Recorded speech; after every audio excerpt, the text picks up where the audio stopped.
Hello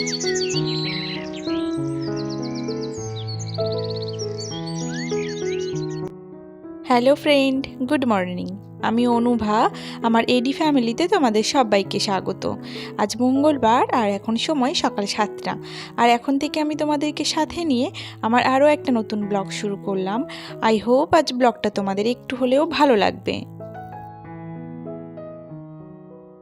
আজকে উঠেছি সকালে কিন্তু ওই 5:30 নাগাদ। আর উঠে আমার সংসারের মোটামুটি কাজকর্মগুলো হয়ে গেছে, মানে ঘর ঝাড়ু পোছাটা করে নিয়েছি।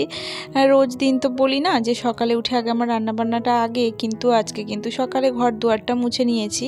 কেন কি আজকে আমার মেয়ের পরীক্ষাও ছিল না, আর আমার মেয়ের বাবা যেহেতু আমাদের পাড়ার স্কুলে চলে এসছে, ওই জন্য খুব একটা চাপের নেই। ও দুপুরে এসে লাঞ্চটা সেরে গেলে হয়ে যাবে, ওই জন্য রান্নারও খুব একটা তাড়া ছিল না। তাই সকাল সকাল উঠে কিন্তু ঘর দুয়ারটা মুছে নিয়েছি। আর তারপরে মেশিনে কয়েকটা জামা কাপড় কাচতে দিয়েছিলাম, সেইগুলো কাচাকুচি হয়ে গেছিলো, সেইগুলো সব মেলে দিয়ে আসলাম। আর আজকের বাইরের ওয়েদারটা একদমই ভীষণ খারাপ, ভীষণ মেঘ করে আছে, একদম মেঘলা ওয়েদার।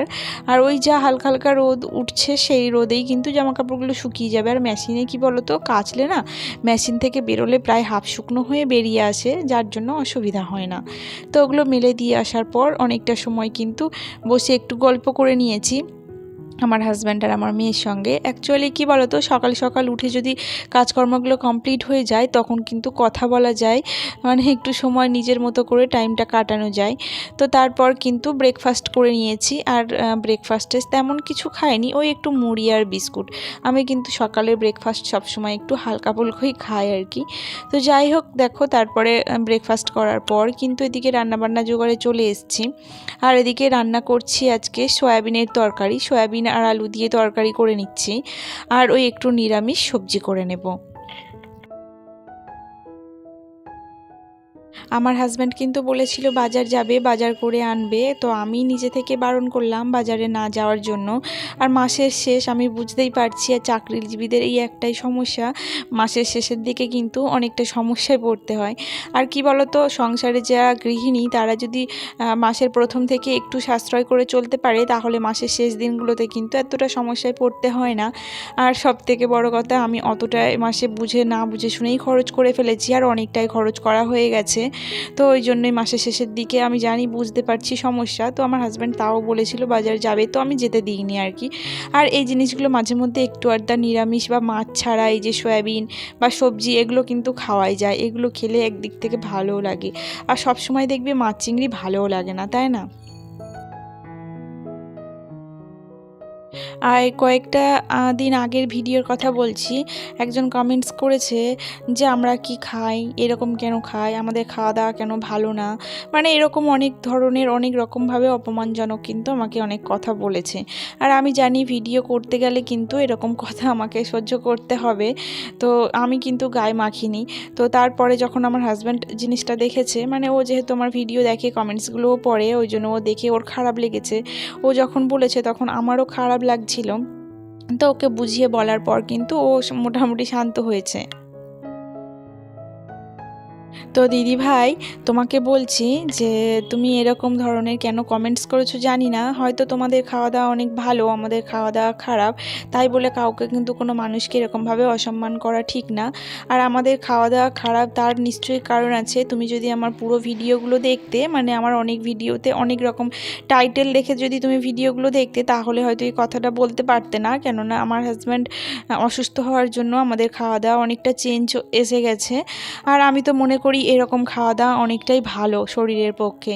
তো যাই হোক, কাউকে এরকম অসম্মানজনক কথাবার্তা বলার আগে কিন্তু দুবার ভেবে কথাটা বলা উচিত, যা তার কোথায় লাগতে পারে, তার কোথায় খারাপ লাগতে পারে, তাই না? তো কাউকে না অসম্মান করতে গেলে কোনো শিক্ষার দরকার পড়ে না, কিন্তু তুমি যদি কাউকে সম্মান করতে যাও, অবশ্যই কিন্তু সে শিক্ষার দরকার পড়ে। যে যেমন প্রকৃতির মানুষ সে কিন্তু সেরকম পরিচয় দেয় তার কথাবার্তার মাধ্যমে, তাই না? তো যাই হোক, এই নিয়ে আর বেশি কথা বলাও ঠিক না। হয়তো সে বলেছে আমার পুরোপুরি মানে আমার লাইফ হিস্ট্রি না জেনেই। তো তাকে বলবো যে তুমি কিন্তু আমার অন্যান্য অনেক ভিডিও আছে, যে ভিডিওগুলোতে দেখতে পারো যে আমার হাজব্যান্ডের কতটা শরীর অসুস্থ ছিল, আর শরীর অসুস্থ হওয়ার আগেও ভিডিও আছে, সেই সব ভিডিওর খাওয়া দাওয়াগুলোও দেখতে পারো। তো যাই হোক, দেখো কথা বলতে বলতে কিন্তু আমার রান্নাবান্নাটাও কমপ্লিট হয়ে গেছে। আর রান্নাবান্না কমপ্লিট করে কিচেন পরিষ্কার করে আসার পর এদিকে চলে এসেছি শীতের পোশাকগুলো বার করে নিতে। আর আজকে বললাম না একটু মেঘলা মেঘলা করে আছে, বেশ ঠান্ডা ঠান্ডা লাগছিল, তো ভাবলাম শীতের পোশাকগুলো বার করে হালকা রোদে একটু দিয়ে নিতে। আর আমরা যখন শীতের পোশাক এই ট্রাঙ্কিতে তুলি না, এই ট্রাঙ্কিটা বেশ ন্যাপথলিন দিয়ে রাখি, সেন্ট থাকে আর ভালো থাকে। এই ট্রাঙ্কিটা হচ্ছে আমার মানে শাশুড়ি মায়ের বিয়ের ট্রাঙ্কি, তো আমাদেরকে দিয়েছিলেন, মানে প্রচুর বড় ট্রাঙ্কি। এই ট্রাঙ্কির মধ্যে কিন্তু অনেক শীতের পোশাক ধরে। তো এই শীত ট্রাঙ্কিতে রাখা হয়। আরও দু একটা অ্যাটার্জি আছে, সেই অ্যাটার্জির মধ্যে কিন্তু শীতের পোশাকগুলো রাখা হয়। অ্যাটার্জিগুলো তো আর সেইভাবে এখন ইউজ হয় না, ওগুলো বলতে পারো ওল্ড মডেল হয়ে গেছে, যার জন্য ওই জিনিসপত্রগুলো কিন্তু এরকম অ্যাটার্জি ট্রাঙ্কি করে রেখে দেওয়া হয়। তো ওগুলো গুছিয়ে সব রেখে দিলাম। আর গরমের পোশাকগুলো কিন্তু বার করে নিয়েছিলাম, সেগুলো আমি ওই ট্রাঙ্কির মধ্যে আবার গুছিয়ে রেখে দেব, ওটা আবার গরম পড়লে বের হবে, শীতের পোশাকগুলো তোলা হবে। তো ওই ট্রাঙ্কি থেকে যে লাল পুটলি মতো একটা তোমাদেরকে দেখাচ্ছিলাম, ওটা কিন্তু আমার বিয়ের জোর, আর আমার হাজব্যান্ড ওইভাবে ওই ট্রাঙ্কির মধ্যে গুছিয়ে রেখেছে। তো যাই হোক, শীতের পোশাকগুলো সব নিয়ে রোদ্রে দিয়ে এসেছি, মানে ওই হালকা পাতলা যা রোদ উঠেছে আজকে সেই রোদ্রে দিয়ে এসেছি। আর তারপর এদিকে চলে এসেছি এই ঘরের শোকেসের মধ্যে না, মানে আমার মেয়ের ঘরের শোকেসের মধ্যে আমার যত চুড়িদার কুর্তি এর মধ্যেই থাকে, তো এইগুলোই একটু গুছিয়ে নিতে বেশ অগোছালো হয়ে গেছিলো। আর যেগুলো মানে শীতকালে পরবো না সেই পোশাকগুলোও নিয়ে নিলাম, একেবারে গুছিয়ে রাখবো ট্রাঙ্কির মধ্যে।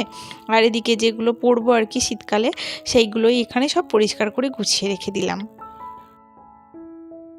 আসলে এতটা জামা কাপড় তিনজনের, আর আমাদের রাখারও সেইভাবে জায়গা নেই, ওই জন্য ওই এক এক তুলতে হয় আর এক এক রাখতে হয়। গরমের জামা কাপড়গুলো তুললাম, শীতের জামা কাপড়গুলো বার করলাম, আবার এইরকমভাবেই চলে আর কি। তো যাই হোক, দেখো তারপর কিন্তু স্নান টান সেরে অনেকটা সময় বিশ্রাম নিয়েছিলাম, আর একেবারে তোমাদের সঙ্গে সন্ধ্যাবেলায় দেখা। আর সন্ধ্যাবেলায় রোজ দিনের অভ্যাস আমার এই যে গ্রিন টি খাওয়া, আমি গ্রিন টি খেয়ে নেবো, আর মেয়েকে একটু দুধ হরলিক্স দিয়ে দেবো, মানে দুধের সঙ্গে একটু হরলিক্স গুলে দেবো। আমি অতি সাধারণ বাড়ির একজন সাধারণ গৃহবধূ, আর আমার এই সাধারণভাবে জীবনযাত্রা কাজবাজগুলো তোমাদের সঙ্গে ছোট ছোট ভিডিওর মাধ্যমে শেয়ার করে থাকি। আর আমার ভিডিও যদি তোমাদের কিছু ভালো লেগে থাকে তাহলে একটা করে লাইক দিয়ে দিতে পারো। তোমাদের এক একটা লাইক কিন্তু আমাকে ভিডিও করার জন্য অনেকটাই উৎসাহ জাগায়। আর আমার চ্যানেলে যদি কোনো নতুন বন্ধু হয়ে থাকো তাহলে চাইলে আমার চ্যানেলকে সাবস্ক্রাইব করে আমার ছোট্ট পরিবারের সদস্য হয়ে যেতে পারো। আর যারা অলরেডি আমার চ্যানেলকে সাবস্ক্রাইব করে আমার পাশে আছো তাদেরকে অনেকটাই ধন্যবাদ। আর এই যে সন্ধেবেলা টিফিনে মেয়েকে একটু নিমকি ভাজা দিয়ে দিলাম, আর ওকে একটু দুধের সঙ্গে হরলিক্স দিয়ে দিয়েছি, ও ওটা টিফিন করে নেবে, আর আমি এদিকে একটু গ্রিন টি খেয়ে নেব। আর আমার হাজব্যান্ড তো খাবে না বলেছিল কিছু, ওকে একটু ফল কেটে দিয়েছিলাম, ওই জন্য ও অন্য রুমে ওর কাজ সারছে আর কি কম্পিউটারের, তো ওখানে ও একটু ফল খেয়ে নিচ্ছিল। তো যাই হোক, দেখো তারপরে খাওয়া দাওয়ার পর একটু চুলটাকে আঁচড়ে নিচ্ছি, আর সারাদিনের পরেই সন্ধ্যাবেলায় একটু চুল আঁচড়াই হালকা একটু তেল দিয়ে। তো চুলটা আঁচড়ে ভালোভাবে একটু হেয়ার ব্যান্ড দিয়ে চুলটাকে সেটে নিলাম, আর এদিকে একটু চলে এসেছি নিজের একটু রূপচর্চা করে নিতে। শীতকালে মাঝে মধ্যে একটু ফেস প্যাক না লাগালে মুখটার কিন্তু ভীষণ ডাল হয়ে যায়, মানে খুব বাজে অবস্থা হয়ে যায়। তো শীতকালের যেসব জিনিসগুলো দিয়ে ফেস প্যাক ইউজ করা যায়, মানে সেগুলো কিন্তু আমি লাগাই না। মানে অনেক কিছু আছে শীতকালীন যে ফেস প্যাকের জিনিসপত্র, সেগুলো আমার শ্যুট করে না, যেমন গ্লিসারিন, লেবু রস, এগুলো আমার একদমই শ্যুট করে না। তো আমি ওই জন্য একটু টক দই, বেসন, মুলতানি মাটি আর একটু খাওয়ার হলুদ এক চিমটে দিয়ে একটা ফেস প্যাক বানিয়ে নিলাম, আর সেটাকেই কিন্তু মুখের উপরে একটু অ্যাপ্লাই করে নিচ্ছি। আর এটাকে 10-15 মিনিট রেখে তারপর আমি ধুয়ে পরিষ্কার করে এদিকে চলে এসেছি রাত্রের ডিনারটা বানিয়ে নিতে। আর আজকে রাত্রে ডিনারে বানাবো চাউমিন, মানে সবজি দিয়ে চাউমিন করছি, ওই গাজর আর বিনস দিয়ে, একটা আলুও দিয়েছিলাম। তো ভেবেছিলাম পুরোটাই সবজি দিয়ে করব, কিন্তু সবজি সবজি দিলে আমার মেয়ে আবার অতটা পছন্দ করে না, ওই জন্য আবার ওর সঙ্গে একটু ডিমও অ্যাড করতে হয়েছিল। তো দেখো এদিকে কিন্তু সবজিটা প্রথম ভাজা ভাজা করে নিয়েছিলাম, নিয়ে চাউমিনগুলো সেদ্ধ করে নিয়েছিলাম। আর আমার চাউমিনটা সেদ্ধর পরে দেখেছো কত সুন্দর একটা ঝুরো ঝুরো থাকে, তাই না? তো যাই হোক, দেখো এদিকে কিন্তু ডিমগুলো আগে থেকে ভেজে রেখেছিলাম। তো চাউমিনটা আর সবজিটা ভালোভাবে অ্যাবজর্ব হয়ে গেলে তারপর এর উপরে ডিমগুলো ছড়িয়ে নিলাম, নিয়ে কিন্তু আমার চাউমিনটা রেডি। আর আমার দুজন খাবো, আমি আর আমার মেয়ে, আর আমার হাজব্যান্ড কিন্তু রাত্রে ভাত খাবে। তো এই দেখো আমাদের দুজনের 2 প্যাকেট চাউমিন লাগে বলতে পারো, যখন খাই একটু বেশি বেশিই খাই চাউমিনটা। তো দুজনের তো আর প্লেটে ধরবে না, ওই জন্য দুজন দুটো গামলাতে নিয়ে নিলাম, আর তারপর সস দিয়ে দুজন খেয়ে নেব। আর এই চাউমিন খেতে খেতে কিন্তু তোমাদের থেকে বিদায় নিয়ে নিচ্ছি। দেখা হবে পরের ভিডিওতে।